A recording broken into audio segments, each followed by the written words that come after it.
Today I'm off to the coast, the North Kent coast to be precise. But on the way there's a village with the strongest of maritime connections. The once bustling village of Upnor.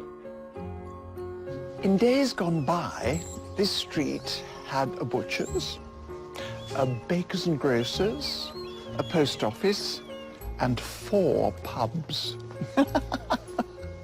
Not many people, are there? But look at this wonderful weatherboarding. Cobbles.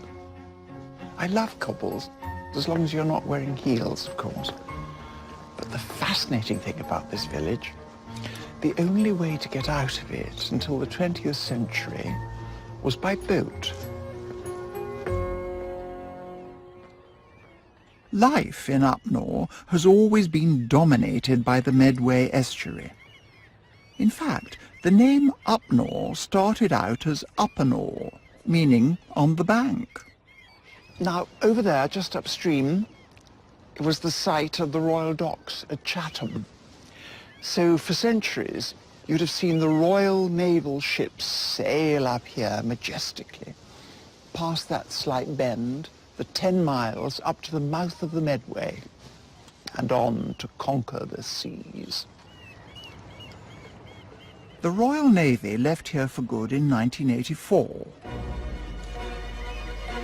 But the Medway is far from quiet. I've been invited to the Yacht Club to take to the water with club historian John Basley. I first came here in 1952. I joined the club 55, and I'm still a member. Good for you. John has insisted I join him on the water for one very good reason. This is Upnor Castle. Yeah, that's right. You can't see Upnor Castle from Upnor village. You can't, it's hidden away from the main village.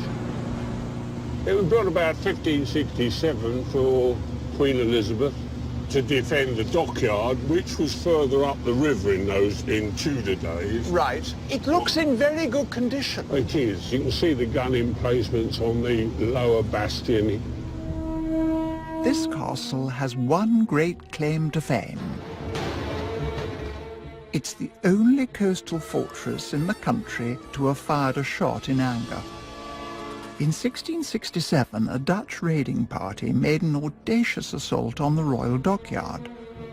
The English at the time were reeling from plague and the Great Fire of London and were caught totally off guard. The Dutch made off with the Royal Charles. And the Royal Charles was an important ship? Oh, it was the flagship of the Navy at the time, yeah. So it was an important trophy for them, let's put it that way. The firepower of Upnor Castle was the only real resistance the Dutch met. And it was just enough to halt their assault on the Royal Dockyard. Was this the darkest time of the British Navy? Well, it was certainly a major wake-up call. We know so little about this raid. I suppose because it was a defeat, we don't talk about it. We don't. We did have a celebration in 1967. Oh, really? The Dutch came over with yachts and all the rest of it. Oh, lovely. That's gorgeous. Despite the Royal Navy's departure, Upnor's modern maritime community seems in rude health. John's Yacht Club stages races every weekend. And today is having an open day. Fortunately, there's not a Dutch invader in sight. Nice way to spend a Sunday, sitting up here from this fantastic viewpoint. I can see, boats upon boats upon boats. One must remember we're an island nation, and there's nothing so good as messing about in boats, or actually looking at people messing about in boats, I think is best.